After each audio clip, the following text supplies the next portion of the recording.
Que Dieu nous bénisse. Que Dieu bénisse tous les frères et sœurs qui ont effectué ce déplacement avec la route et puis le mauvais temps,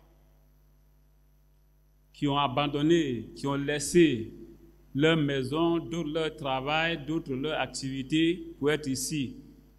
Que Dieu bénisse les uns les autres. Et surtout, qu'il puisse veiller sur nos maisons, nos enfants, tout ce que nous avons laissé à la maison pour être ici à cause de son nom. Qu'il nous bénisse. La Bible dit que tout ce que nous faisons pour lui, il n'est pas ingrat pour oublier cela. Vous voyez, dans Hébreu, il a dit ça. Il a dit que tout ce que nous faisons pour lui et pour ses enfants, nous serons récompensés pour cela. C'est pour cela que nous devons tout faire pour ne pas rater cette récompense. Certainement que ça nous attend. Que Dieu nous bénisse. Notre frère n'a pas pu être là aujourd'hui. Et je crois qu'il prie pour nous pour que la veille puisse bien se passer. Il n'est pas là physiquement, mais je crois qu'il nous supporte spirituellement, en esprit et avec nous. Que Dieu le bénisse. Que Dieu bénisse tous nos bien-aimés qui sont en ligne, qui suivent. Que la grâce de Dieu soit avec nous tous. Ce soir, nous allons lire quelques passages et puis aussi, il y aura la Sainte Seine. Chaque fois que nous nous réunissons ici, les fins de mois, nous faisons la Sainte Seine. Donc ce soir, le frère n'est pas là pour conduire tout, il nous a laissé la tâche. Les frères Moïse et puis le frère Basile aussi, après ils vont prendre la relève. Je vais dire quelques mots et puis, après la Sainte Seine, ils vont intervenir aussi. Prions pour que dans tout ce qui va arriver, chacun puisse recevoir quelque chose. Que Dieu nous bénisse. Il y a un passage que nous connaissons tous, même qu'on peut réciter par cœur, que nous allons lire. Je vous ai dit que mes prédications se résument en quelques petits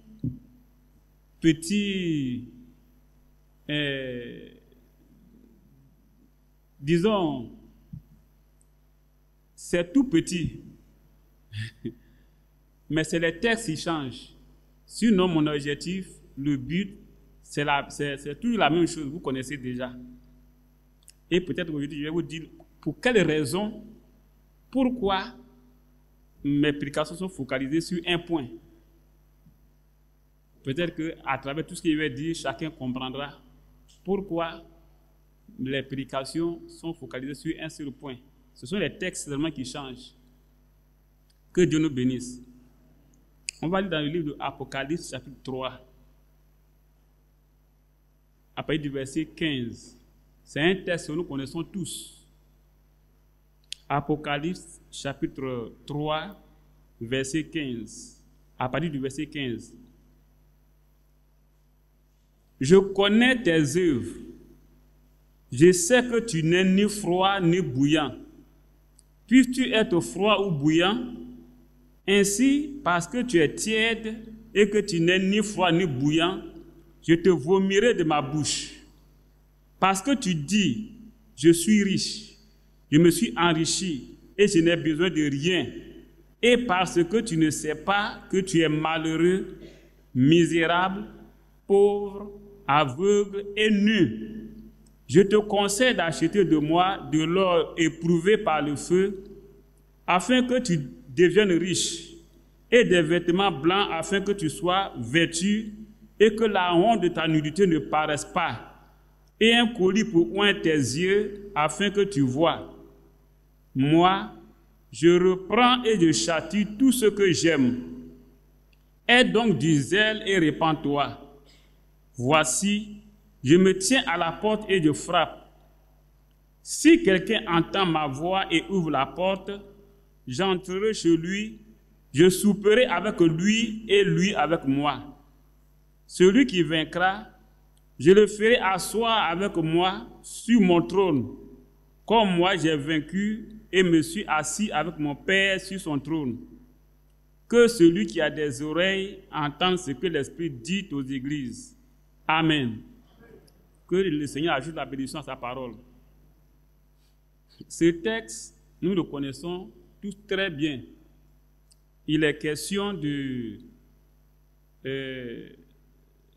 l'âge de l'Odyssée, c'est-à-dire le dernier âge de l'Église. C'est de ça qu'il est question ici. Et quand le messager, il devait prêcher sur les âges de l'Église, en ce moment-là, il y avait eu un éclipse solaire. Et ils ont pris successivement 7 photos, du début jusqu'à la fin. Et il a fait voir que ces 7 photos, ces 7 images, c'est comme ça représente les 7 âges de l'Église. Sur la première photo, c'est quelques taches noires, parce que l'éclipse avait commencé. C'est quelques taches noires, la plupart, tout était blanc.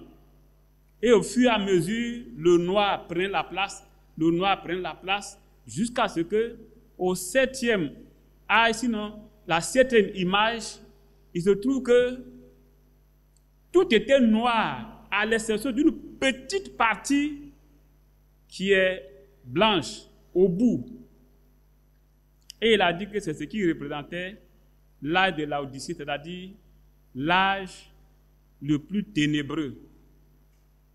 Et il parlait de ça dans sa prédication, la 70e semaine de Daniel.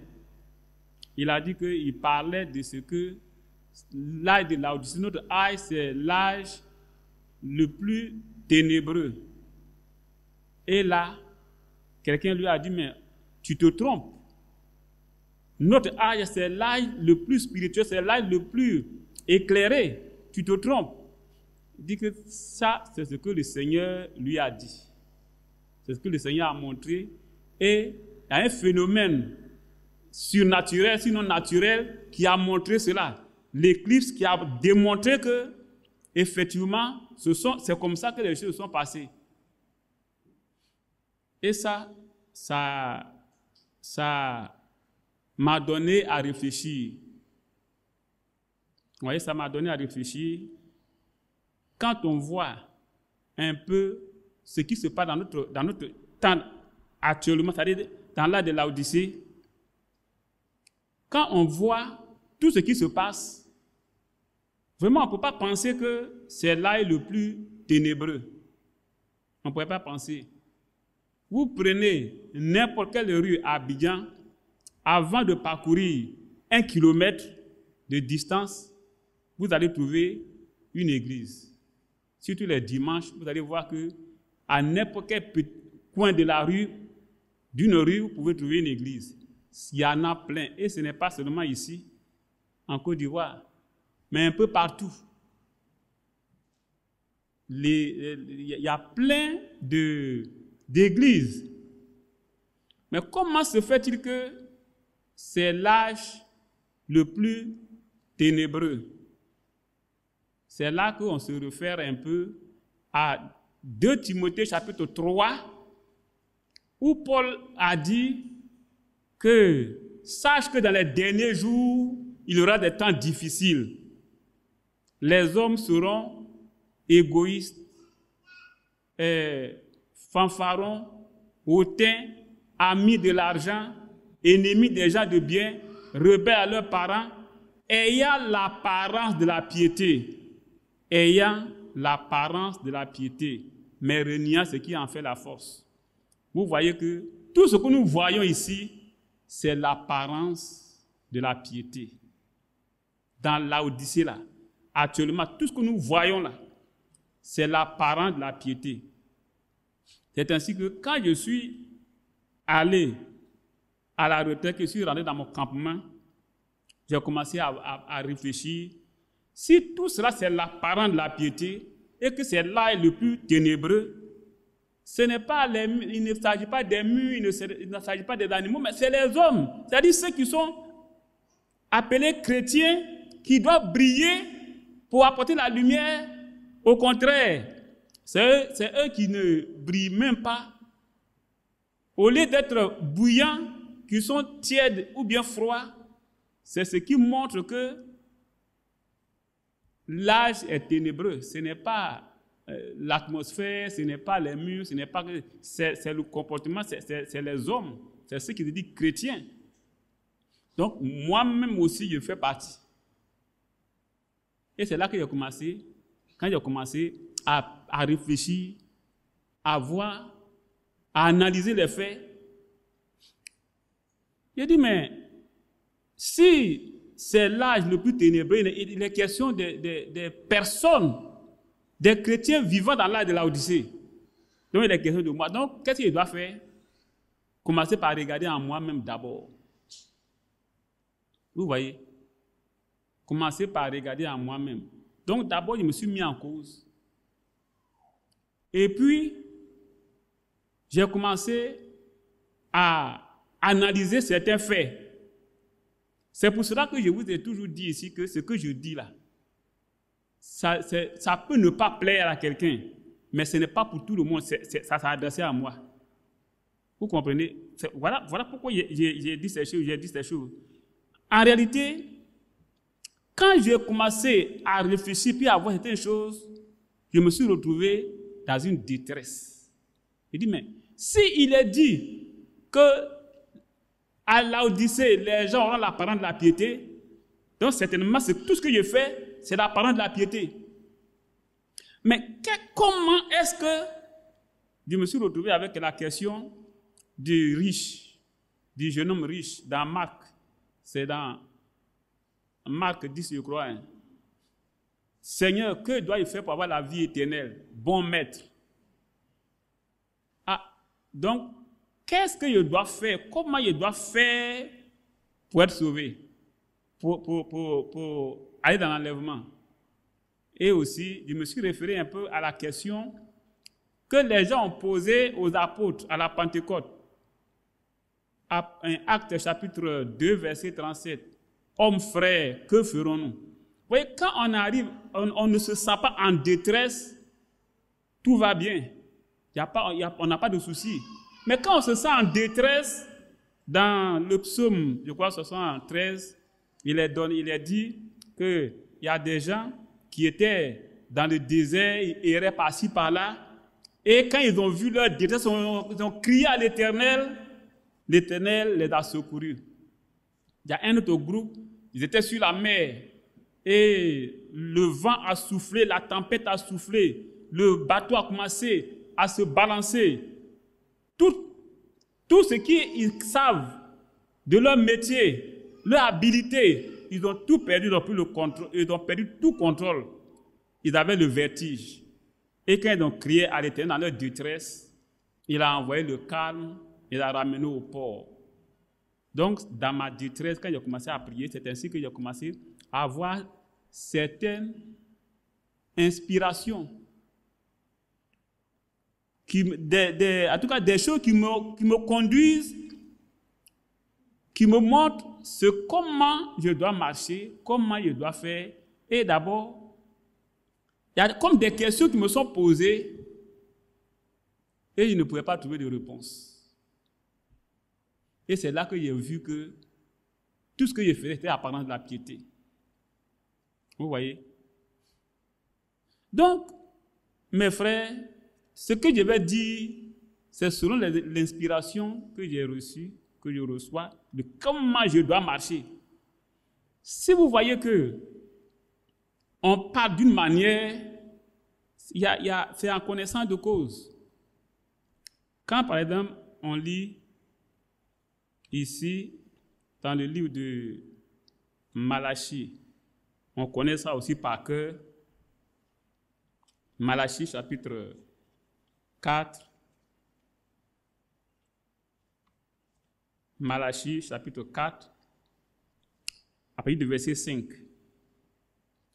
Voici, je vous enverrai Élie le prophète, avant que le jour de l'Éternel arrive, ce jour grand et redoutable. Il ramènera le cœur des pères à leurs enfants et le cœur des enfants à leurs pères, de peur qu'ils ne viennent frapper le pays d'interdit. Là aussi, ça m'a frappé. Dieu a bien dit, il a précisé et il a fait que les jours viennent où il va envoyer Élie le prophète dans les derniers moments. Quel est son rôle? Quel sera le rôle de ce Élie-là? Pour quelles raisons il va venir? C'est ça. Voilà pourquoi nos prédications tournent autour d'un seul point. Pour ramener le cœur des enfants à leur père. Les pères, c'est qui le frère nous a bien expliqué. Les pères, c'est les apôtres. Les apôtres et les prophètes. A dit Colossiens, nous avons été édifiés sur l'enseignement des apôtres et des prophètes, Jésus-Christ étant la pierre angulaire. Donc ici, les cœurs des pères, des enfants doivent se tourner vers les pères apostoliques. Ce n'est pas des connaissances. Élie n'est pas venu pour envoyer une connaissance. Il n'est pas venu pour enseigner des connaissances. Il n'est pas venu pour les têtes. Les têtes bien remplies, non, il n'est pas venu pour ça. C'est pour que les cœurs soient retournés à l'enseignement des apôtres. C'est pour cela que vous voyez que toutes nos prédications, le frère, quand il parle, quand je parle aussi, ça tourne autour de la marche. Autour de la marche. Comment notre cœur doit pouvoir être conforme à ce que les apôtres ont laissé. Vous voyez, quand Paul pouvait dire, quand nous-mêmes, ou bien un ange descend du ciel et vous annonce un autre évangile qui soit anathème. Quand il dit nous-mêmes, nous savons que Paul était un apôtre. Quand il dit nous-mêmes, nous savons que Paul était prophète. Vous savez que Paul était prophète. C'est-à-dire, en dehors de ce qu'ils ont écrit là, s'il y a un autre prophète qui vient, qui enseigne autre chose que ce qu'ils ont dit, qu'il soit maudit. Ou bien un apôtre encore, c'est ça. Donc, les cœurs doivent se tourner vers ce que les apôtres ont écrit, ils ont enseigné. Vous voyez? Et c'est pour cela que, mes frères, nous devons faire attention à notre marche. Et comme je disais, il y avait des questions qui me venaient et puis je ne pouvais pas répondre. Quand, par exemple, on prend 1 Corinthiens chapitre 13, vous voyez, pour me convaincre que tout ce que j'ai fait jusqu'en ce temps-là, c'était l'apparence de la piété. Aujourd'hui, on va voir, c'est un test. Chacun va voir si, depuis qu'il a marché jusqu'à aujourd'hui, c'est apparent de la piété ou pas. Ça, c'est du concret, hein? C'est du concret. Ce n'est pas de l'imagination. Quand je me suis trouvé, disons, dans la détresse, que j'ai posé la question, pour me convaincre que tout ce que j'ai fait, c'est l'apparent de la piété là. Lis 1 Corinthiens chapitre 13. Je prends 1 Corinthiens chapitre 13. On peut lire tout, hein, mais pour aller vite, on va lire à partir du verset 4. L'amour est patient, il est plein de bonté. L'amour n'est pas envieux. L'amour ne se vante point. Il ne sent point d'orgueil. Il ne fait rien de malhonnête. Il ne cherche point son intérêt. Il ne s'irrite point. Il ne soupçonne point le mal. Il ne se réjouit point de l'injustice, mais il se réjouit de la vérité. Il excuse tout, il croit tout, il espère tout, il supporte tout. L'amour ne périt jamais. Dites bien. À la place d'amour, met Jésus. Jésus est patient. C'est vrai ou faux? Il est plein de bonté. C'est vrai ou faux? Il n'est pas envieux. Il ne se vante point. Il n'est point en fleur d'orgueil. Il n'a rien fait de malhonnête. Bon, comme il est parfait, on peut prendre ça au passé. Hein. Il n'a pas cherché son intérêt. Il ne s'est point irrité. Il n'a pas soupçonné le mal. Il ne s'est pas réjoui de l'injustice. Il ne s'est point, mais il s'est toujours réjoui de la vérité. Il a tout excusé. Il a cru à tout. Il a espéré tout. Il a tout supporté. Jésus ne périt jamais. Ça va ou ça ne va pas? Maintenant, met Yapi à la place. Chacun met son nom à la place. Et puis il lit. Ça peut coller? Ça va? On peut le lire sans difficulté? Ou bien on peut s'arrêter quelque part, on peut être bloqué quelque part. Chacun met son nom et puis il lit. Si nous sommes des chrétiens, c'est-à-dire des petits Christ, ça doit pouvoir coller comme pour Jésus ça a collé. Donc si ça ne colle pas, ça veut dire que c'est l'apparence de la piété. Quand j'ai lu ça, j'étais bloqué. Donc tout ce que j'ai fait, c'est apparent de la piété. Si nous sommes des petits Christ, en mettant notre nom à la place de amour là, ça doit pouvoir passer sans problème. Mais si ça peut passer, si ça ne passe pas, ça veut dire qu'il y a problème. Nous devons rentrer en nous-mêmes et puis chercher devant Dieu à prier pour qu'il nous transforme de sorte qu'en mettant notre nom, ça puisse passer. Et ça pourra passer. Soyez parfaits comme votre Père Céleste est parfait. Il faut que ça passe. Vous voyez? Vous voyez ce qui m'a mis dans la détresse et puis je suis allé devant le Seigneur pour dire, Seigneur, vraiment je suis loin. Si tous ceux qui se disent chrétiens, ce seul passage, ça nous bloque, ça veut dire que nous sommes vraiment dans l'ail le plus ténébreux. Ce n'est pas tout. Le passage maintenant, on revient sur le passage maintenant que nous avons lu tout à l'heure là. Apocalypse chapitre 3, à partir du verset 15. Apocalypse chapitre 3, à partir du verset 15 qu'on a lu tout à l'heure. Il est dit au verset 20. Voici, je me tiens à la porte et je frappe. J'ai mis un point d'interrogation en rouge, là. J'ai mis un point d'interrogation en rouge. Il me suis dit, mais si Jésus dit, je me tiens à la porte et je frappe, si quelqu'un entend ma voix et ouvre la porte, j'entrerai. Ça veut dire qu'il est où?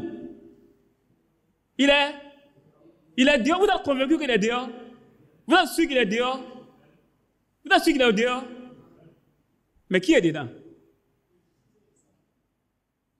S'il est dehors là, qui est dedans? Alors on est chrétien, hein? On vient à l'église, on chante, hein? On loue, hein? C'est dans l'âge de l'Odyssée, hein? Si Jésus est dehors, qui est dedans? On ne s'est jamais posé cette question. Et ce jour-là, cette question, je me suis posée. Mais si Jésus est dehors là, et puis il cherche à rentrer, mais qui est dedans? Vous comprenez? Vous voyez pourquoi nous sommes dans l'âge le plus ténébreux? L'apparence de la piété. Nous réunions ce qui fait la force. Sachant que ce que le messager est venu pour faire, le but même pour lequel Dieu a envoyé le messager, lui, il dit qu'il est venu pour prier pour les malades. Mais prier pour les malades, là, ça, c'est sa feuille de route. Hein. Ça, c'est la feuille de route. L'objectif, la chose même, là, c'est de ramener le cœur des enfants à leur père. C'est-à-dire, nous devons, notre cœur doit croire à ce que les apôtres ont écrit. Ce n'est pas ce qui est écrit seulement. Nous devons parler comme eux ils parlaient. Penser comme eux ils pensaient. Avoir en nous les sentiments qui étaient en Christ comme eux. Alors, c'est là que j'ai toujours insisté ici pour dire que, frère, nous devons être sincères à courir. Nous devons être sincères, nous devons être honnêtes, nous devons être francs. Si on n'est pas honnête envers soi-même, on peut se dire, moi je suis chrétien, puis c'est tout. Mais qui on veut blaguer? Qui on veut tromper? C'est nous-mêmes. Hein? Si on sait qu'en mettant notre nom à la place d'amour dans 1 Corinthiens 13, ça ne colle pas, et qu'on, malgré ça, on ne cherche pas à aller devant le Seigneur pour dire, Seigneur, vraiment, dans ce tas de ténèbres-là, donc moi-même aussi, je suis ténèbres. Donc je veux être lumière. Puisque lui, il est lumière. Dans Jean chapitre 1, il est dit qu'il était la lumière du monde. Et cette lumière venait dans le monde, et les gens ont préféré les ténèbres à la lumière. Est-ce qu'aujourd'hui, je préfère les ténèbres à la lumière? Je préfère la lumière.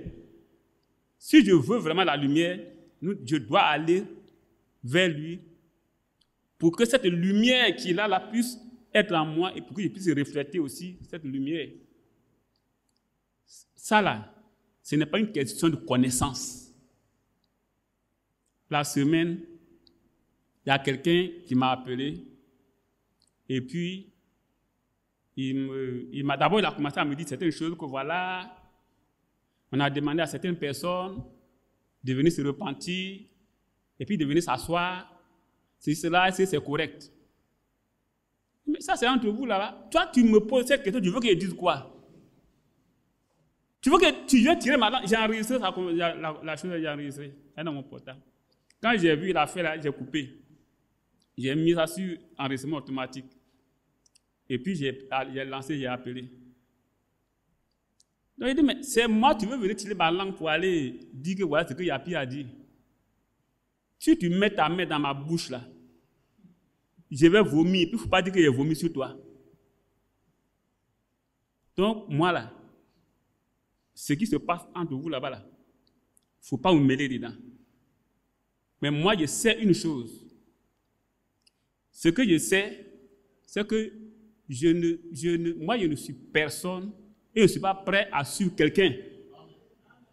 Parce que les gens penseraient que voilà, Yapi est là, il a été acheté, il suit quelqu'un. Je ne suis pas quelqu'un. Hein? Le frère là, les gens font pression sur lui. Il y a des sœurs, papa, on lui envoie des messages chaque fois. Hein? Il n'y a pas une semaine où on ne lui a pas envoyé des messages. Papa, tu nous manques, on a besoin de te voir.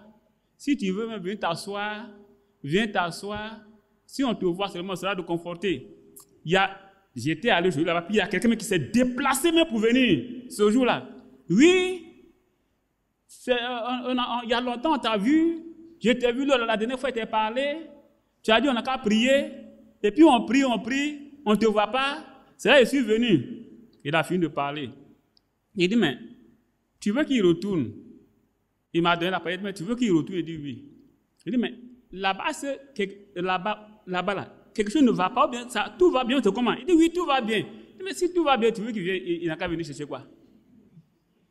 Qu'il vient chercher quoi là-bas? Si tout va bien. C'est quand il est là-bas qu'on dit que ça ne va pas. Maintenant, il n'est plus là-bas, tout va bien. Mais laissez-le. Laissez-le tranquille. Vous voyez?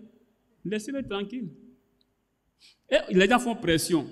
C'est ancien. Bon. Et je peux dire, copains, les premiers avec lesquels on a commencé, c'était un groupe de copains. C'est du copinage. Et les gens ont fait, là aussi, on lui demande les copains là. Non, pourquoi tu es sorti du groupe? Alors viens, on fait pression. Peut-être qu'un jour, il va partir. Il va céder à partir. S'il s'en va, Yapi seul va faire son chemin. Il va faire son chemin seul. Ce qui se raconte, moi, je ne suis pas dedans.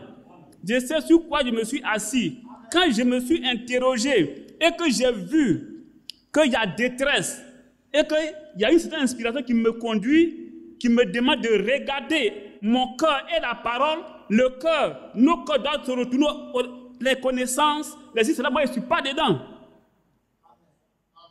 Ce que j'ai appris, ce que je sais aujourd'hui là, c'est suffisant.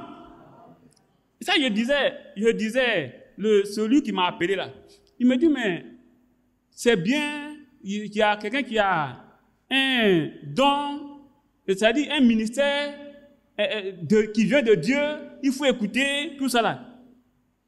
Il a demandé, mais tu as lu l'histoire de l'eunuque éthiopien? Il dit oui. Il dit, mais quand il est parti là-haut, qui est allé l'enseigner là-bas? Il m'a dit que non, il a eu le Saint-Esprit. Il a dit, hein, il a le Saint-Esprit qui l'a enseigné. Donc aujourd'hui, le Saint-Esprit ne peut plus nous enseigner quoi? Aujourd'hui là, le Saint-Esprit ne peut plus nous enseigner. Lui, c'est un seul passage, il lisait, ne comprenait même pas même. Et puis on lui a expliqué. Et c'est ça, il a appris, puis il est parti. Vous comprenez?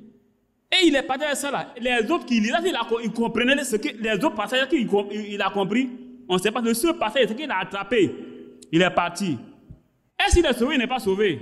Il dit, il est sauvé. Il dit, mais alors, aujourd'hui là, vaut beaucoup de connaissances, moi je ne suis pas dedans. Le peu que j'ai reçu là, laissez-moi tranquille. Je vais marcher avec ça.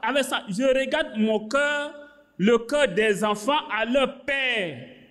C'est ce que le messager c'est pour cela qu'il est venu. Il a dit que celui qui reçoit un prophète en qualité de prophète, ce n'est pas qu'on va prendre le prophète, le mettre au dos, l'attacher à l'épargne pour dire que je l'ai reçu. Ce n'est pas qu'on va préparer du futur, il va venir manger pour dire que je l'ai reçu. Ce n'est pas ça. C'est quand on se met dans le même esprit que lui, on travaille dans le même esprit que lui, c'est ça qui est recevoir le prophète. Et moi, je ne me laisse pas distraire. Tout ce qu'on dit à côté, là, c'est de la distraction. Je sais une chose. La parole de Dieu ne vient qu'au prophète. Point. Si la parole de Dieu ne vient qu'au prophète, alors ce que le prophète a dit, c'est la vérité. C'est la parole de Dieu qui est venue à lui. Je prends ça, j'avance avec ça. Les autres choses là, des grâces, ne me mettez pas dedans. Les jeux de mots là, ne me mettez pas dedans. Paul a dit de ne pas discuter sur les mots, que ça entraîne la ruine de ceux qui écoutent. Donc je ne rentre pas dedans. Et toutes ces choses-là, c'est avec ça que je bouge. Je sais où je pose mes pieds. Je sais comment je pose mes pieds. Vous voyez? Alors, quand on demande aux gens, convoquer simplement une réunion nationale, ou bien peut-être même internationale, parce qu'on peut faire ça par vidéo. On peut faire ça pour que des gens suivent en direct, et puis on peut poser des questions. Faites ça. Et puis on va voir. J'ai des questions à poser. Et puis on va voir si quelqu'un peut piquer. On va voir si quelqu'un peut répondre. Une question directe, je vais demander une réponse directe. Bon, on va voir s'il peut. C'est pour cela que quelqu'un pouvait dire, je ne suis pas prêt à faire un procès devant l'Église. Ne pas faire un procès devant l'Église. Pourtant, devant l'Église, on dit autre chose. Mais si on a le courage de dire certaines, allons devant l'Église, on va faire procès là. On va voir qui sera lapidé. Ouais. Donc, mes frères, c'est pour dire que je reviens sur mon sujet maintenant. Il est dit, mon sujet là, c'est Apocalypse chapitre 3, verset 20. Moi, voici, je me tiens à la porte et je frappe. Si Jésus est au dehors et puis il frappe, alors une question se pose. Qui est dedans alors? Il n'y a que deux pouvoirs, il y a deux choses. S'il y a il y a la lumière et les ténèbres. Si la lumière est dehors, l'intérieur, ça sera comment? Ça sera comment? Ténèbres. Si la lumière est dehors, l'intérieur, c'est la ténèbre.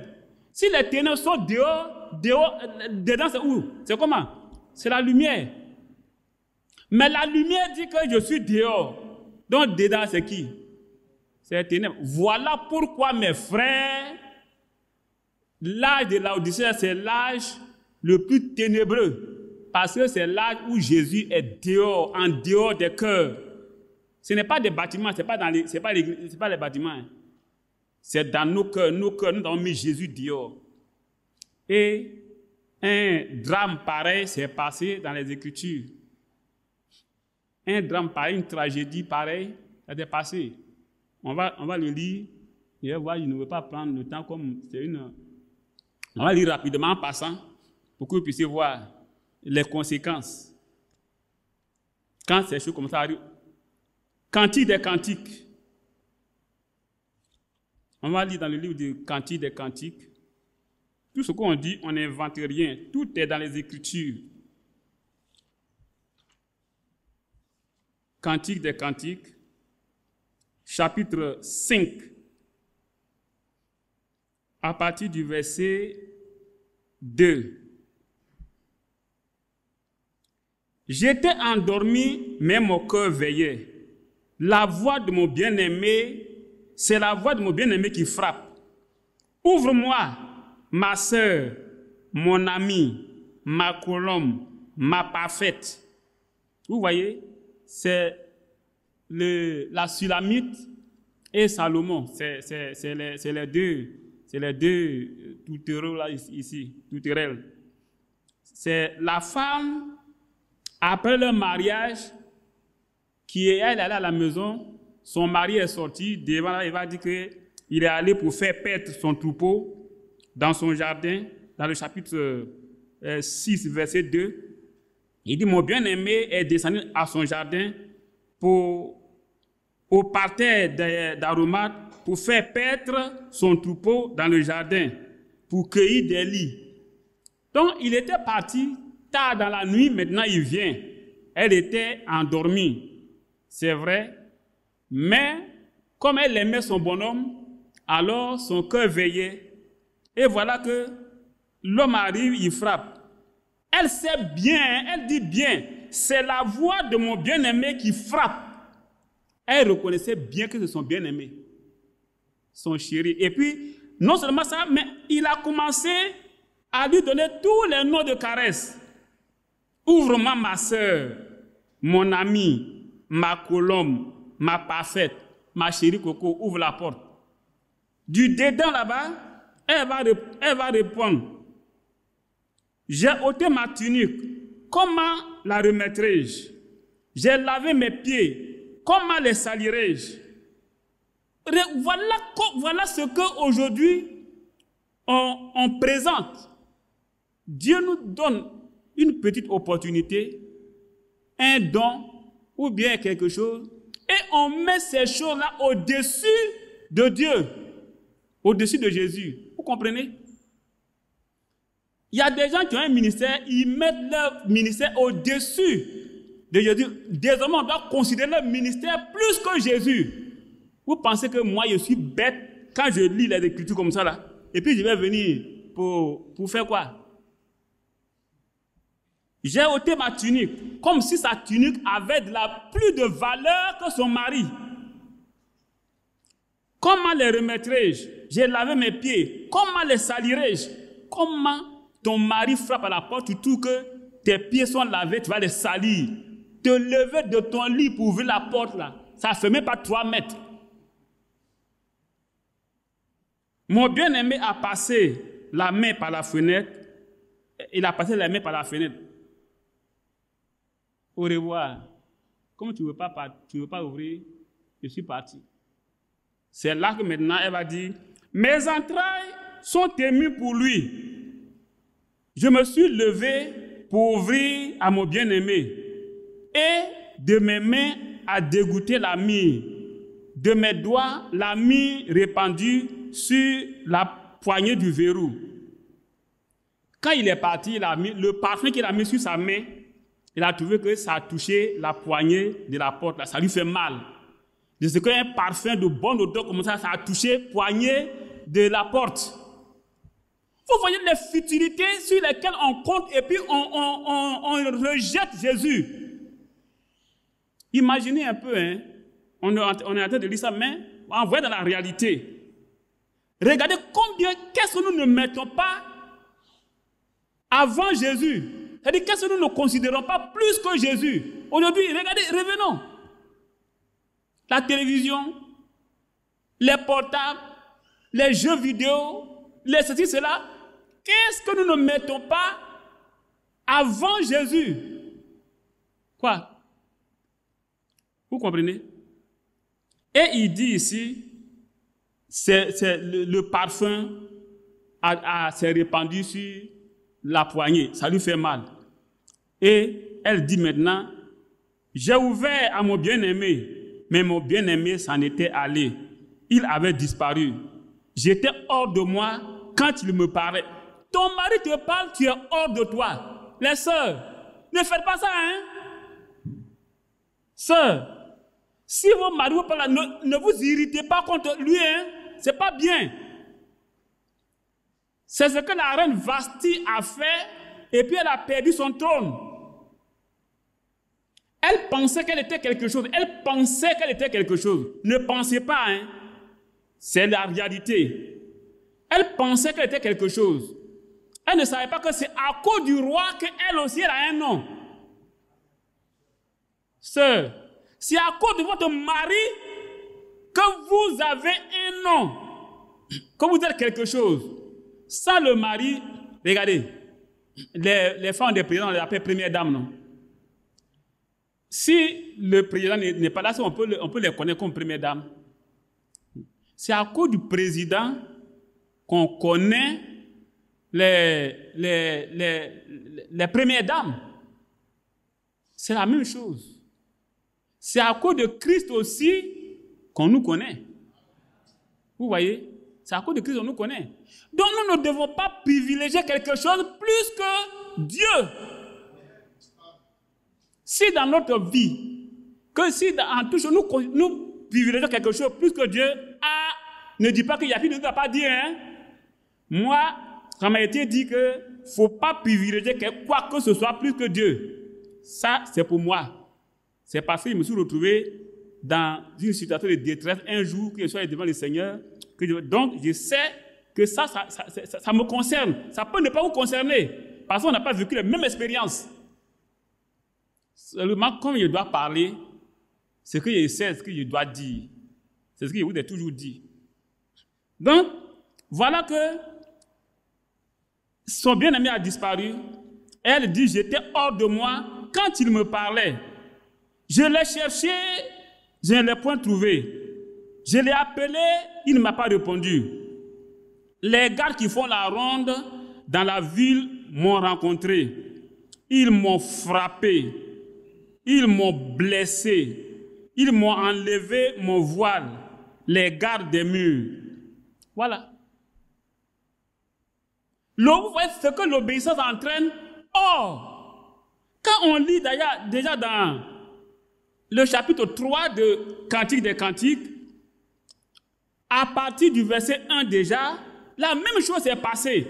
Au moment où il cherchait son mari, il a rencontré les mêmes gardes qui ne lui ont rien fait.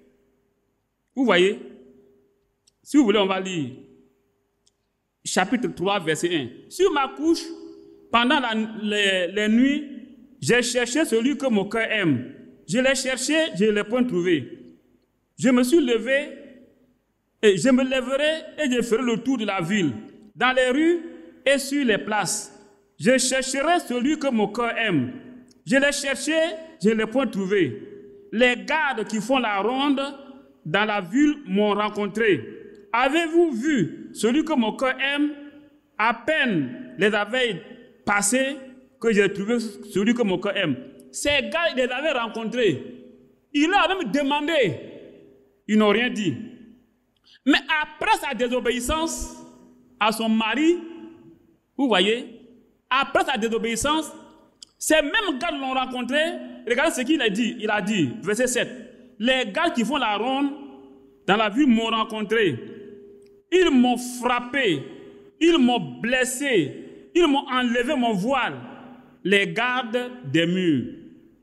Ce n'est pas la même chose qui se transpose dans Apocalypse chapitre 3. On met carrément Jésus dehors, il vient, il frappe, et puis on ne veut pas ouvrir. Mais sachons que, de la même manière que les gardes n'ont pas loupé cette femme-là, la Sudamite, les démons aussi ne vont pas nous louper. Là-bas, c'est les gardes. Hein. Ici, ce sont les démons. Ils ne vont pas nous louper. Et puis, on vient, on se plaint. Hey, j'ai ceci, oui, ceci. Mais c'est normal. Quand on met Jésus dehors, là, les démons ne peuvent pas nous louper. C'est ainsi que, maintenant, la question va se poser. On va maintenant vérifier, aller point par point, pour voir qui est dedans. C'est important, hein? Qui est dedans? Il faut qu'on sache qui est dedans. D'abord, avant d'arriver à savoir qui est dedans, nous devons savoir qu'il y a deux choses.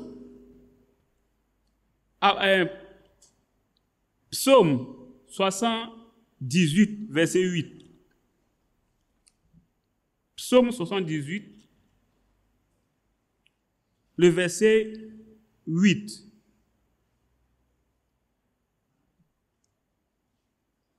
Afin qu'ils ne fussent pas comme leur père.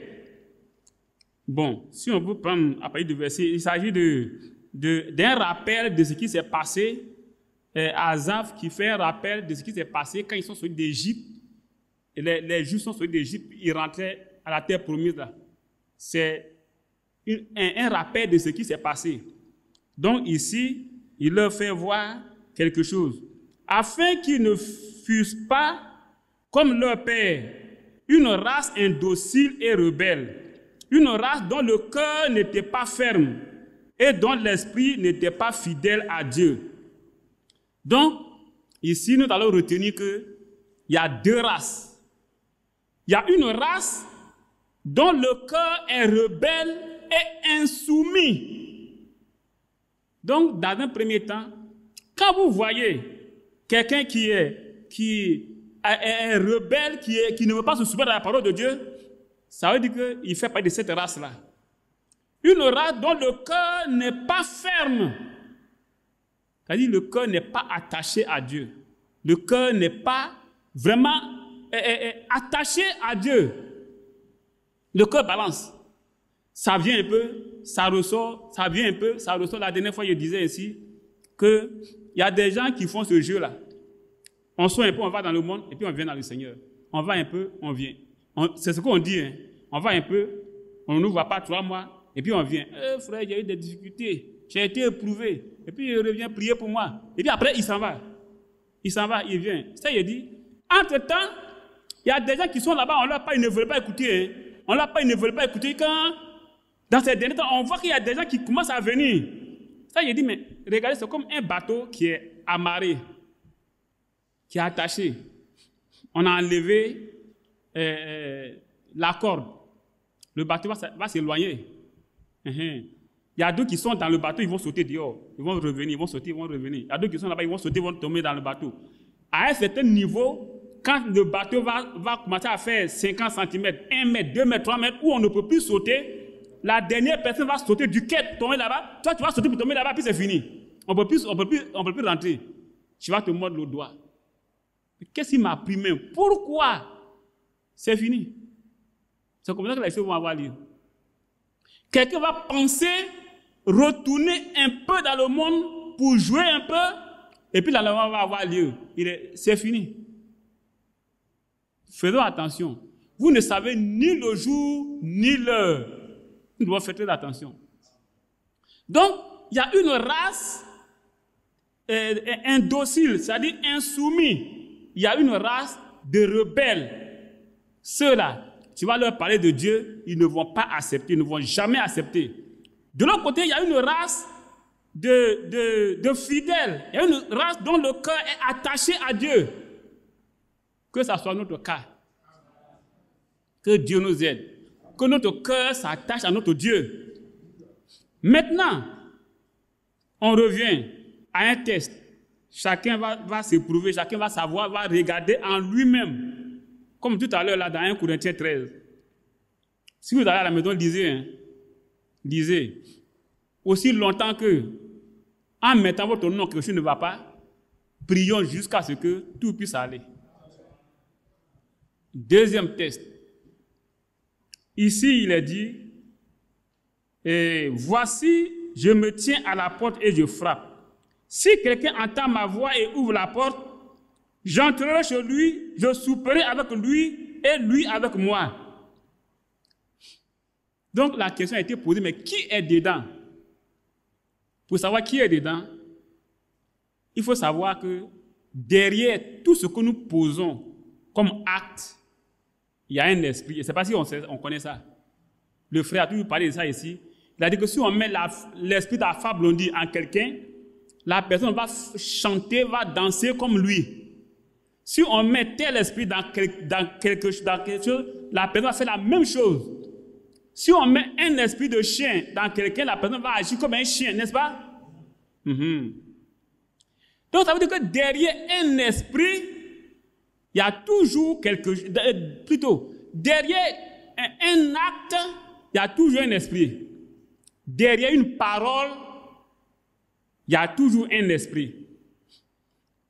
Je souhaiterais que vous assistez, ou bien vous priez un jour pour quelqu'un qui est possédé. Vous allez voir que derrière un esprit, derrière une parole, il y a un esprit. Quand vous priez pour celui qui est possédé, par exemple, l'esprit là va parler, c'est la bouche de la personne, hein, mais l'esprit, il y a des enfants. Mais quand on prie et puis l'enfant parle, tu vas penser que c'est la voix d'une vieille personne. Si c'est un petit garçon, tu vas penser que c'est une petite fille, mais elle va avoir la voix d'un homme âgé. Ça veut dire que on voit la petite, hein, mais l'esprit qui est dedans là, c'est cette voix-là qui est la voix peut-être d'un vieux, c'est l'esprit qui parle. Quand vous assistez à ça, c'est là que vous allez bien comprendre que derrière une parole, il y a un esprit. Derrière une pensée, il y a aussi un esprit. Derrière des actes, il y a toujours un esprit. Derrière tout ce que nous faisons, il y a toujours un esprit. Maintenant, c'est ces choses-là qu'on va envoyer à la lumière des Écritures. Et puis chacun va s'examiner, va voir si c'est Jésus qui est dedans, ou bien si ce n'est pas lui. Parce que si tout de suite on pose la question, ou bien demain c'est dimanche, allez-y de rentrer dans n'importe quelle église, et puis poser la question, qui croit que c'est Jésus qui est dedans?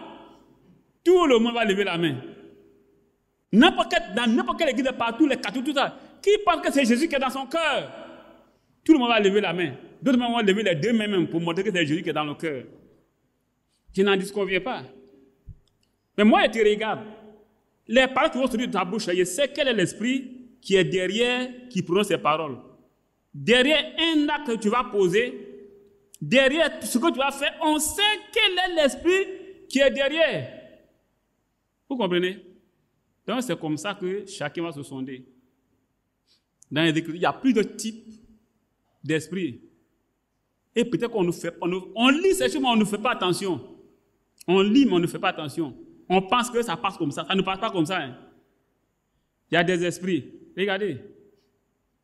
On va lire par exemple dans 2 Chroniques. C'est ça, non? 2 Chroniques, chapitre 18. 2 Chroniques, chapitre 18.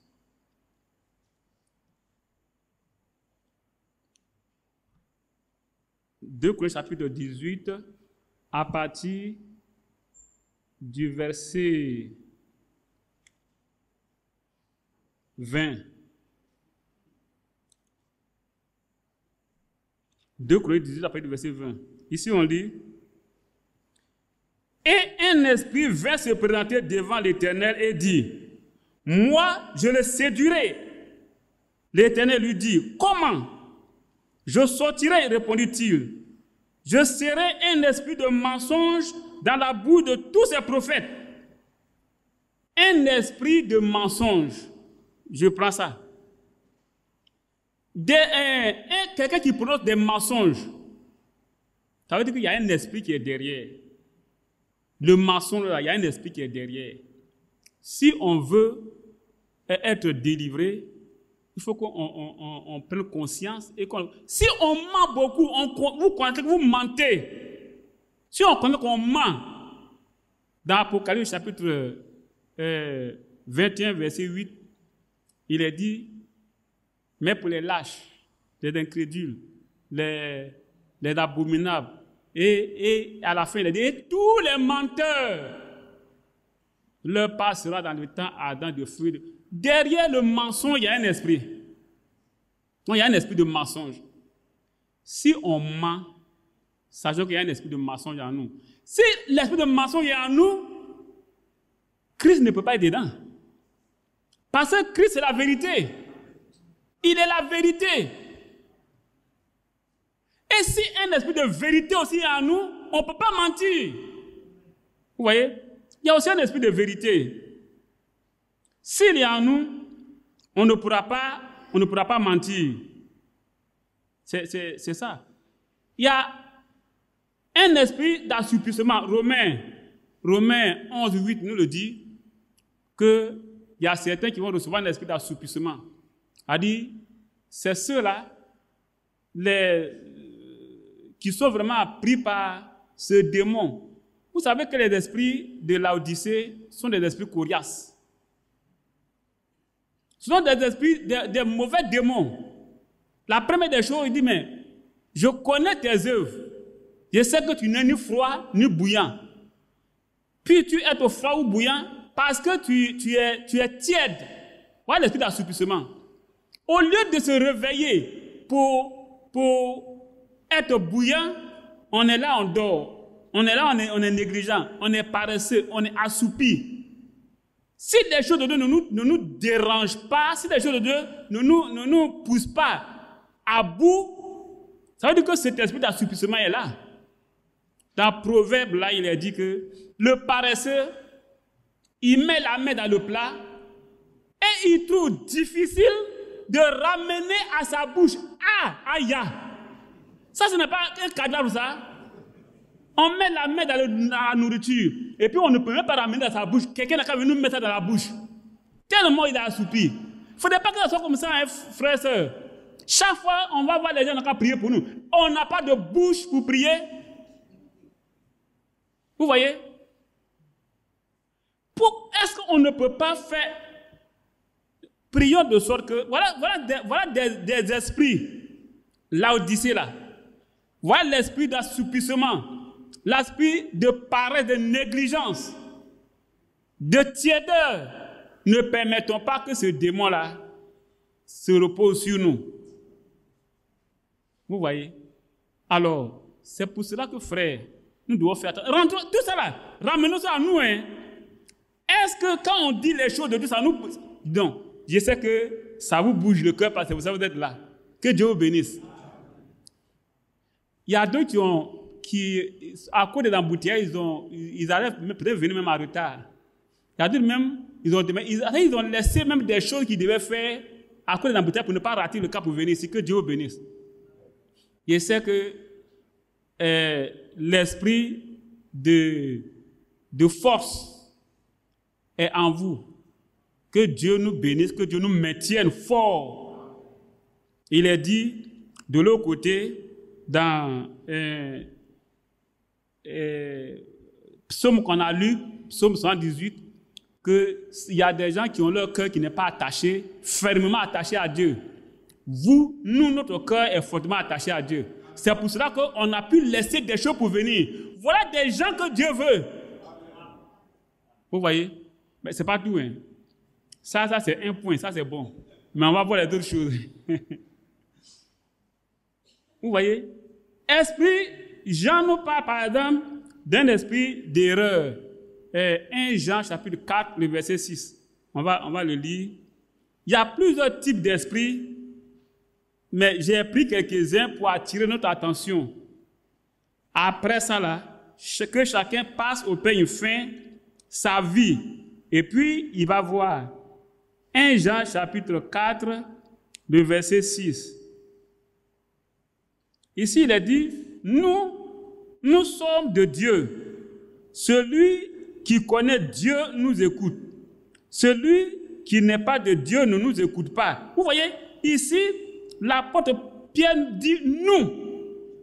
S'il dit nous là, il ne veut pas parler de lui, il veut parler des apôtres. Puisque nous avons été édifiés sur l'enseignement des apôtres et des prophètes. Celui qui est de Dieu nous écoute, c'est-à-dire il écoute les apôtres. Ils écoutent les prophètes. Maintenant, il dit, si quelqu'un n'écoute pas les apôtres et les prophètes, celui qui n'est pas de Dieu ne nous écoute pas. C'est-à-dire, ce que les apôtres ont écrit là, celui qui n'est pas de Dieu, il ne va pas accepter ça. C'est sur ça là que nos cœurs doivent se tourner. C'est pour cela que le messager est venu. C'est pour que nous puissions retourner à ce que les apôtres ont enseigné, les prophètes ont dit. Nous avons reçu un prophète dans notre temps.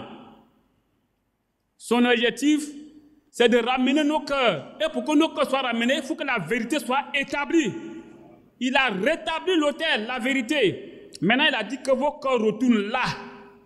On ne peut pas venir me blaguer pour dire que mon cœur n'a qu'à aller quelque part ailleurs. Où?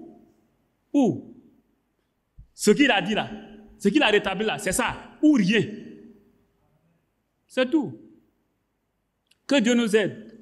Donc, ici, il dit, celui qui n'est pas de Dieu ne nous écoute pas. C'est par là que nous connaissons l'esprit de la vérité et l'esprit de l'erreur. Ah! Il y a un esprit d'erreur. Et cet esprit-là aussi, il est là, les gens ne font pas attention à lui. Mais il fait son œuvre en silence. Tout ce que vous voyez qui sont en train de faire, c'est l'esprit d'erreur. On dit souvent que l'erreur est humaine, c'est vrai. On peut se tromper, c'est Dieu ceux qui ne se trompent pas. Un homme peut se tromper. On peut tolérer, ça va. Mais, quand on vient te dire qu'il y a erreur et que tu ne veux pas corriger, c'est là qu'il y a problème. Est-ce que vous voyez? Il y a pire dans l'erreur. Et puis on vient, on lui montre que ce que tu dis, c'est l'erreur, et puis il ne veut pas reconnaître. Ça veut dire qu'il y a problème. C'est-à-dire qu'il y a l'esprit d'erreur s'est emparé de lui. Et l'esprit d'erreur, c'est un mauvais esprit d'égarement aussi. Parce que si tu es l'erreur, ça veut dire que tu quittes le chemin. Tu es égaré, c'est fini. Donc Pierre nous fait voir qu'il y a un esprit d'erreur. Et il y a un esprit de vérité. Donc quand vous voyez quelqu'un, on lui dit clairement ce qui est la vérité qu'il ne veut pas. Ne discutez pas trop, hein. Le temps n'est pas de discuter. Comprenez tout simplement que c'est un esprit d'erreur. Et puis avancez. Priez Dieu pour ne pas que cet esprit vous gagne. Et puis aller de l'avant. C'est tout. Dans Lévitique 19, je crois, il a dit quelque chose comme ça que prends garde de reprendre ton frère, mais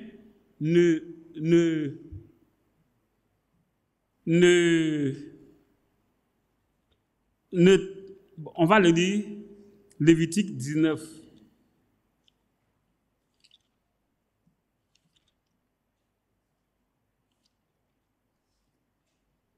Ici, il est dit, Lévitique 19, le verset 17.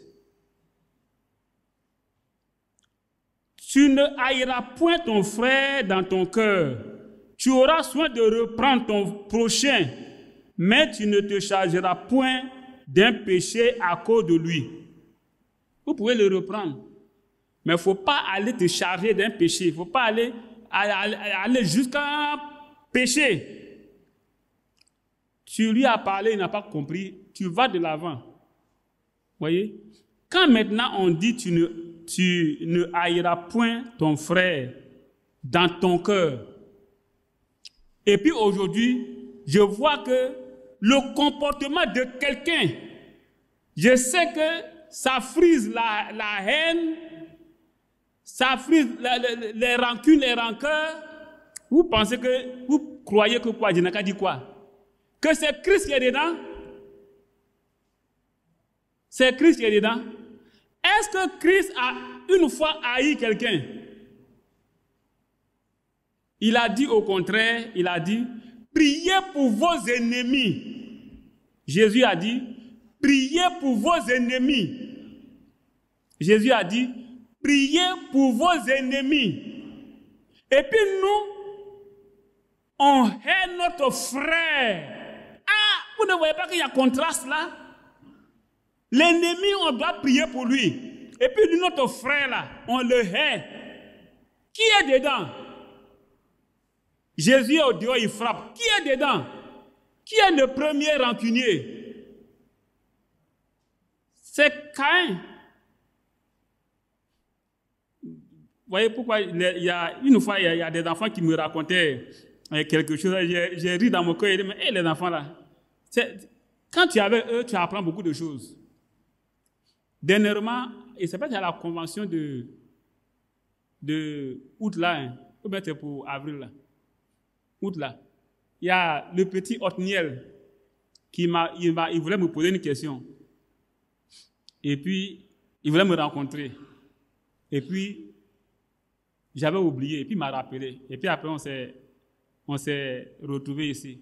Mais il m'a posé une question. Jusqu'aujourd'hui, je suis en train de chercher la réponse. Je lui ai donné une réponse. Hein. Je lui ai donné une réponse. Mais aujourd'hui, je continue de les chercher. C'est devenu un sujet de méditation pour moi. Il m'a dit, Matthieu chapitre 13, verset 33. Matthieu 13, verset 33. Et puis, on a ouvert, on a lu. Le royaume des cieux est semblable à du levain qu'une femme a pris et elle a mis dans 3 mesures de farine jusqu'à ce que toute la pâte soit levée. Matthieu 13, 33. Donc, quand il m'a dit, mais il ne comprend pas. Quand j'ai lu ce verset, tout de suite, quelque chose m'a frappé. C'est que le levain n'a pas bonne presse dans la Bible. Le levain, c'est une image, un type du péché. Et puis, en même temps, quelque chose m'est venu aussi. Le serpent aussi n'avait pas bonne presse dans la Bible. Le serpent aussi typifie le diable. Mais néanmoins, il a une vertu que le Seigneur a appréciée. Soyez prudents comme des serpents. On peut retenir ça de lui. Le levain n'a pas n'a pas bonne presse dans la Bible. Il typifie le péché. Donc, je lui ai dit que, tu vois, on n'a pas besoin d'une tonne de levain, d'1 kilo de levain, mais comment là, pour faire lever une pâte, même si c'est 3 mesures. Un petit morceau de levain comme ça, là, tu mets dedans, là, ça va lever toute la pâte. Donc, le royaume de Dieu, c'est-à-dire, si quelqu'un entend parler du royaume de Dieu, ça doit pouvoir le motiver de sorte que, même s'il est mauvais, ça doit pouvoir le transformer. C'est-à-dire, le fait de vouloir aller dans le royaume de Dieu, ne pas rater le royaume de Dieu, là, ça doit nous motiver au point où on doit pouvoir changer complètement de nature. C'est-à-dire, le royaume de Dieu, la manière, c'est décrit dans l'Apocalypse. Quand on voit ça, et puis on ne veut pas rater là.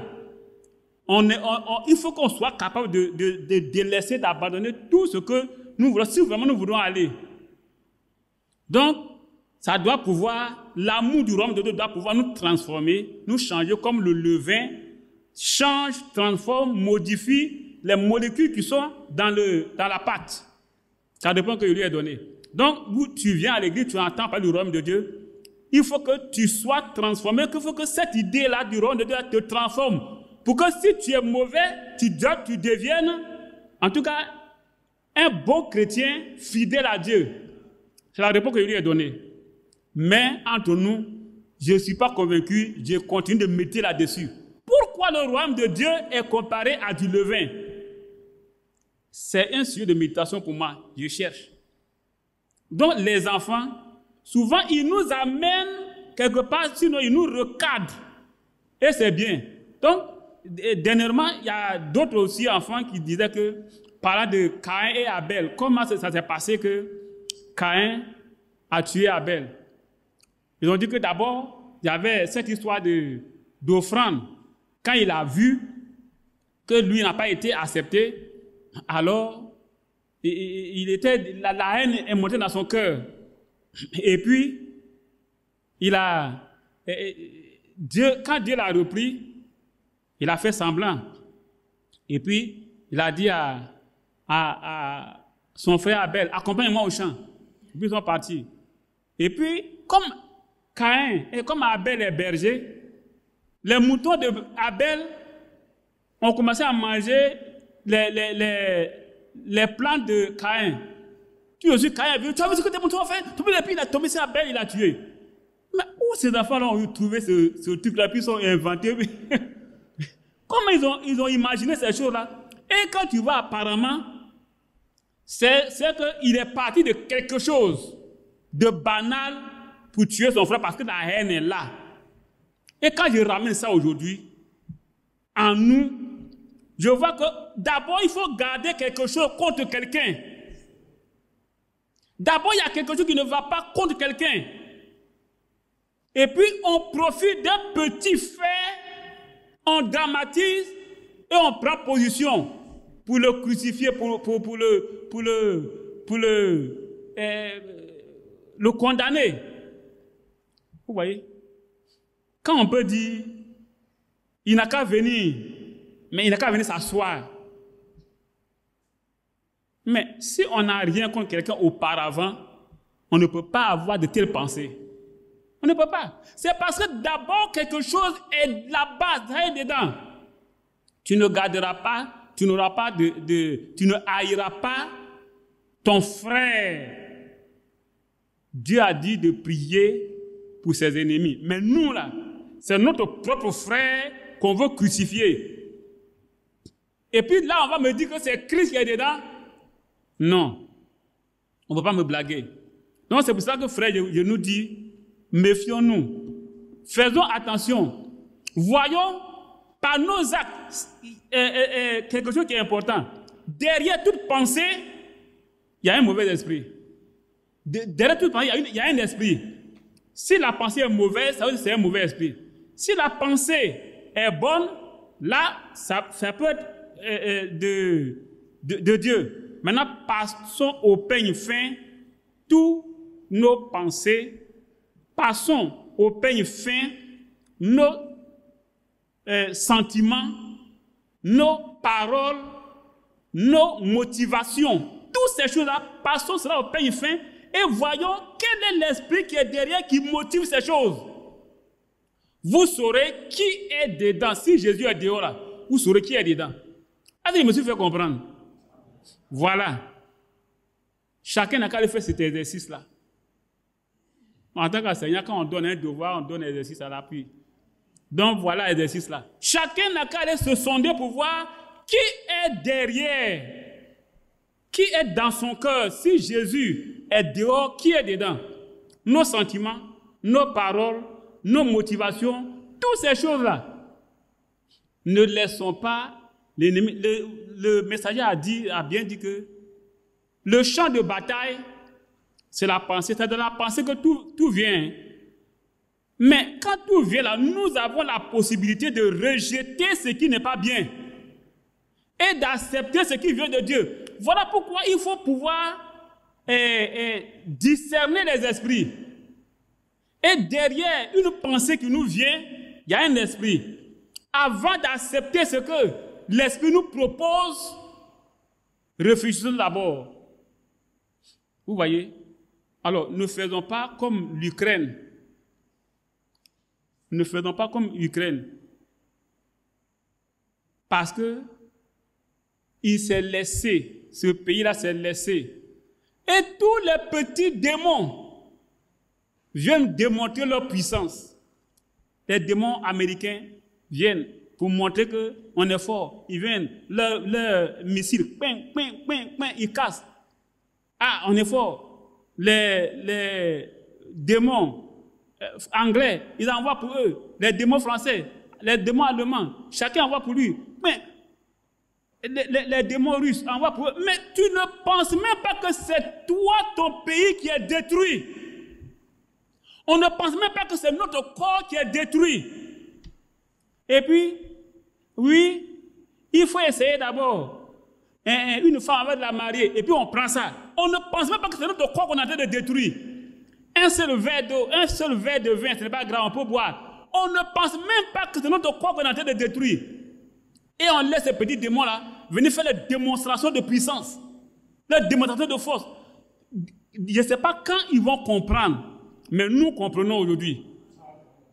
Comprenons aujourd'hui que si on laisse l'occasion à ces démons-là, c'est notre corps et notre âme qui sont en train de détruire. Leur pays est là-bas, hein, les autres leurs pays sont là-bas. Mais tout ce qui casse là, qui va payer les pots cassés? Les habitants qui meurent là, c'est qui? C'est ça. Ce que nous faisons, ça a des répercussions sur notre foyer, sur nos enfants, sur nos femmes, sur nos maris. Ça a des répercussions. On ne peut pas réfléchir pour dire, bon, reprenons, recadrons, nous marchons selon les Écritures pour que Dieu puisse nous bénir. On ne peut pas réfléchir comme ça. Vous voyez, mes frères, j'ai relevé beaucoup de choses aussi. Philippiens 1, verset 15, nous parle de l'esprit de dispute. Quand vous voyez les gens qui sont là, prêts à te disputer, discuter, il a un esprit de dispute. Philippiens 1, verset 15. L'esprit de Philippiens, chapitre 2, verset 3, nous parle de l'esprit de vaine gloire. Il y a des gens qui sont là. C'est Rotin Fanfaron a dit, Paul dans 2 Timothée, chapitre 3. Et puis, là aussi, il a dit, les gens seront égoïstes. La dernière fois, je parlais aux frères, ici, j'ai dit, mais qui va dire qu'il n'est pas égoïste? Vous voulez qu'on passe un test? J'ai passé le test là devant Dieu, j'ai échoué. Vous allez passer aussi, peut-être que vous n'allez pas échouer. Un esprit égoïste est chacun de nous. Donc, depuis ce jour, je fais attention. Nous qui sommes ici, là, à supposer qu'on sorte, on nous met dans la cour là-bas, et puis on nous tire une photo. Et puis, on développe ça en grand, pour qu'on puisse voir bien les visages. On met ça en grand format, et puis on voit chacun. Mon frère, si tu veux, qui tu vas chercher premièrement à voir, à regarder?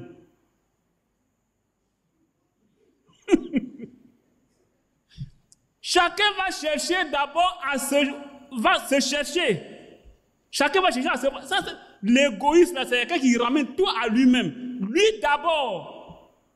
On ne va jamais dire que, voilà, lui là, oh mon frère, nous est joli hein, avec sa barbe là.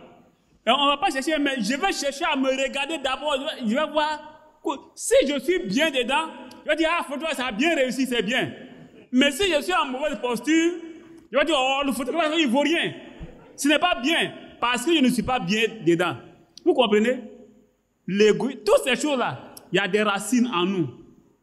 Mais ne nous laissons pas dominer. Voilà la chose. Ne nous laissons pas dominer par ces esprits-là. Maintenant, si nous savons que ces choses-là sont en nous, alors, qu'est-ce que nous devons faire? C'est ça. Il faut trouver la solution. Il faut la solution. On connaît maintenant le problème. On sait que Jésus est dehors. S'il est dehors, quelqu'un d'autre est dedans. Ce quelqu'un, on a fait le test, on a vu que chacun connaît pour lui. Maintenant, qu'est-ce que nous devons faire? Quand on a lu dans Malachie chapitre 4, le verset 6, on a dit, voici, je vous enverrai Élie le prophète. Il ramènera le cœur des pères à leurs enfants et le cœur des enfants à leurs pères, de peur que je ne vienne frapper le pays d'interdit. La deuxième partie, c'est là. Il y a une interdiction. Il y a,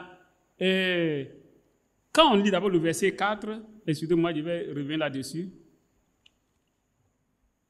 Excusez-moi si je prends du temps et les minutes passées.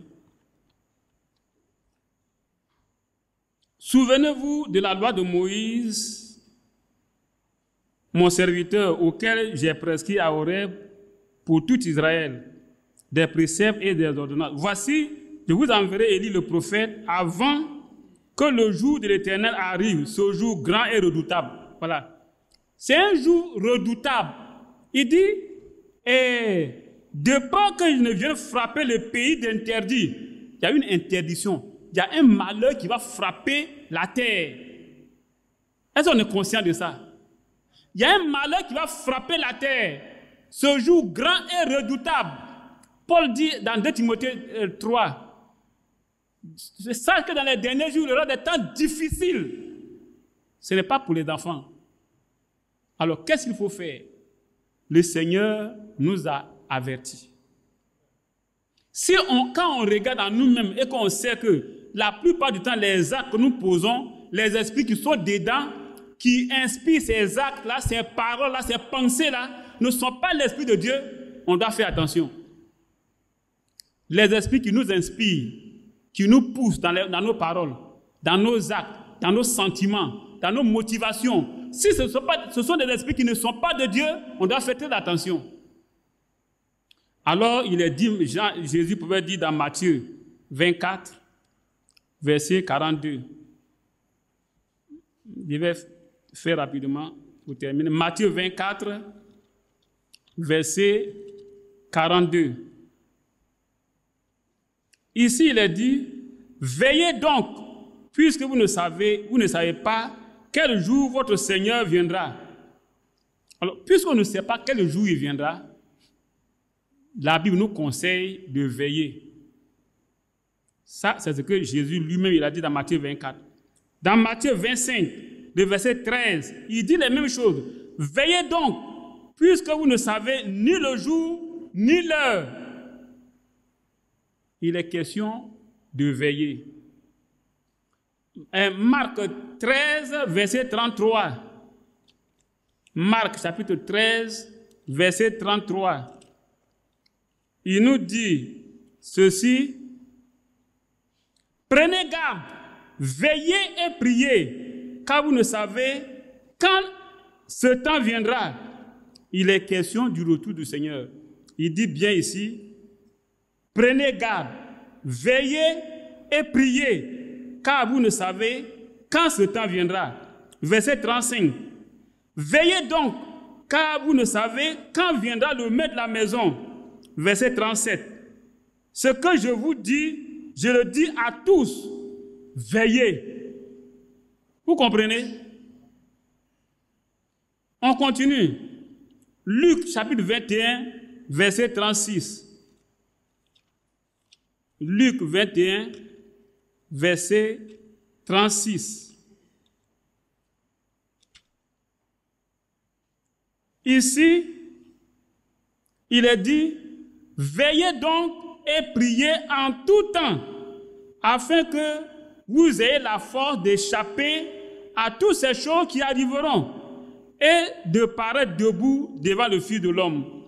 Ces difficultés qui viendront, ces temps redoutables, ces temps difficiles, si on ne veille pas, qu'on ne prie pas, on ne pourra pas. Vous voyez, quand il dit, puis-tu être froid ou bouillant, pour être bouillant là, c'est ce qu'on est en train de lire. Vous voyez, si on ne veille pas pour prier, on ne pourra pas être bouillant. On sera tiède. Un esprit d'assoupissement va s'emparer de nous. Et ça ne sera pas bien. On aura l'apparence de la piété. On penserait que c'est Christ qui est dedans, alors qu'en réalité, ce n'est pas lui, parce que nos pensées, nos motivations, nos sentiments, nos paroles, ce qui motive tout ça, l'esprit qui motive tout ça, regardons bien, regardons-le pour savoir quel genre d'esprit c'est. Apocalypse chapitre 3, le verset 3. Apocalypse chapitre 3, le verset 3 nous dit, « Rappelle-toi donc comment tu as reçu et entendu, et garde, et répands-toi. Si tu ne veilles pas, je viendrai comme un voleur, et tu ne sauras pas à quelle heure je viendrai sur toi. » Il dit qu'il vient comme un voleur. Nous devons veiller. Si nous ne veillons pas, nous serons surpris. L'âge de Laodicée, c'est l'âge des ténèbres. Alors, pour que nous puissions, c'est l'âge aussi qui a mis Christ dehors, pour que Christ puisse revenir en nous, pour que Christ puisse revenir dans la maison et souper avec nous. Mes frères, nous devons prendre conscience que l'ennemi longtemps nous a inspirés. Reconsidérons nos inspirations, reconsidérons nos sentiments, reconsidérons nos pensées, tout cela, et marchons avec le Seigneur. Apocalypse chapitre 16, le verset 15. Apocalypse chapitre 16, le verset 15, nous dit, « Voici, je viens comme un voleur. Heureux celui qui veille et qui garde ses vêtements, afin qu'il ne marche pas nu et qu'on ne voit pas sa honte. » Je crois que tout est clair. C'est clair, non? Ce âge de Laodicée-là, c'est le dernier âge. Et le pays sera frappé. Mais quand ce pays sera frappé, qui sera épargné? Le Seigneur épargnera qui? C'est ainsi qu'on retourne dans Ézéchiel chapitre 9.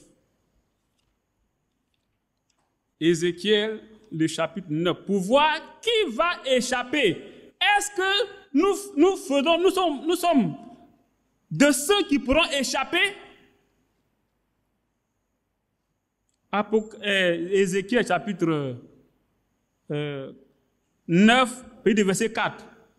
L'Éternel lui dit, passe au milieu de la ville, au milieu de Jérusalem, et fais une marque sur le front des hommes qui soupirent et qui gémissent à cause de toutes les abominations qui s'y commettent. Est-ce que, mes frères, nous gémissons quand nous voyons ce qui se passe sur cette terre-là? Les injustices, les meurtres, tout ce qui se commet là. Est-ce que notre esprit rejette ces choses ou bien au contraire, on apprécie ça, on approuve ces choses? Voilà. Et ceux qui vont gémir ces choses, ceux qui vont souffrir en voyant ces choses intérieurement, ceux-là, ils seront marqués. Voilà ceux qui vont échapper. Et ils ne seront pas beaucoup. Voilà pourquoi dans l'âge de Laodicée, la lumière est un tout petit peu morceau. Tout le reste là, apparence de la piété. Et Ézéchiel 14, ce fameux verset, le verset 19. Ézéchiel 14, verset 19. Ou si j'envoyais la peste dans ce pays, si je répandais contre lui ma fureur par la mortalité, pour en exterminer les hommes et les bêtes, et qu'il y eut au milieu de lui Noé, Daniel et Job, je suis vivant, dit le Seigneur l'Éternel. Ils ne sauveraient ni fils ni fille, mais ils sauveront leur âme par leur justice. Le juste vivra par sa foi. Que celui qui a des oreilles pour entendre, entende.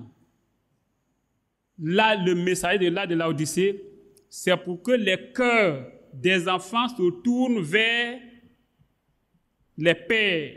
C'est pour cela que toutes nos prédications se tournent à ce point-là. Revenez à la parole de Dieu. Revenez à ce que les apôtres ont dit. Revenez à ce qui est écrit. Ne vous laissez pas distraire par ce qui est à côté. Ne vous laissez pas distraire. Les connaissances ont dit d'écouter ici, de regarder ici. Le messager n'est pas venu pour remplir les têtes. Regardez tous ceux qui courent après ces choses-là. Regardez bien leur marche. Écoutez bien leurs paroles. Vous allez voir quel est l'esprit qui est derrière. Leurs actes là. Regardez bien, vous allez voir quel est l'esprit qui est derrière. Vous allez voir quel est l'esprit qui les pousse. C'est tout, hein. Moi, je suis carré là-dessus. Tout ce qui se passe, je regarde quel est l'esprit qui anime. Et puis moi, je vais de l'avant. Ça peut ne pas vous convenir. Moi, c'est comme ça. Moi-même, mes pensées, là, mes sentiments, mes tout, là, je fais passer ça au pain et fin devant le Seigneur. Donc, je vous demande, vous pouvez le faire. Vous pouvez ne pas le faire aussi. Hein. Chacun est libre. Que Dieu nous bénisse. Excusez-moi d'avoir pris beaucoup de temps. Frère, hein? On va prier et puis on va passer à la Sainte Seine. Prions tous le Seigneur.